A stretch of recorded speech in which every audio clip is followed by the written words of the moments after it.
சென்னையில் உள்ள 17 மண்டலங்களில் குடும்ப அட்டைகளில் உள்ள குறைகளை தீர்க்கும் முகாம்கள் நடைபெற்று வருகின்றன. இதுகுறித்த கூடுதல் விவரங்களை தருகிறார் செய்தியாளர் அக்ஷயா.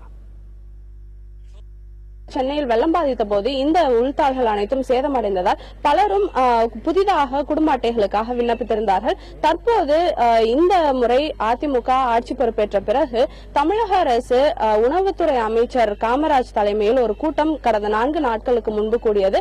அந்த கூட்டத்தில் இந்த பொது விநியோக திட்டத்தில் உள்ள குறைபாடுகளை நிவர்த்தி செய்வதற்காக ஒவ்வொரு மாதமும் புதிதாக குறைதீர் கூட்டங்கள் ஏற்பாடு செய்யப்படும் என முடிவெடுக்கப்பட்டது. அதன் அடிப்படையில் இன்று சென்னையை பொறுத்தவரைக்கும் 17 மண்டலங்களில் இந்த குறைதீர் முகாம் தற்போது நடைபெற்று வருகிறது.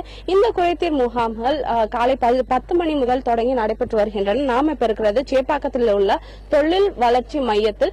இந்த மையத்தில் காலை முதலே இந்த குறைதீர்ப்பு முகாம்கள் நடைபெற்று வருகின்றன. இந்த குறைதீர்ப்பு முகாமை பொறுத்தவரை உணவுப் பொருள் வழங்கல் மற்றும் நுகர்பொருள் பாதுகாப்பு துறை மற்றும் கூட்டுறவுத்துறை மற்றும் தமிழ்நாடு நுகர்பொருள் வாணிப கழகத்தின் அதிகாரிகள் அனைவரும் இந்த முகாம்களில் பங்கேற்றுள்ளனர்.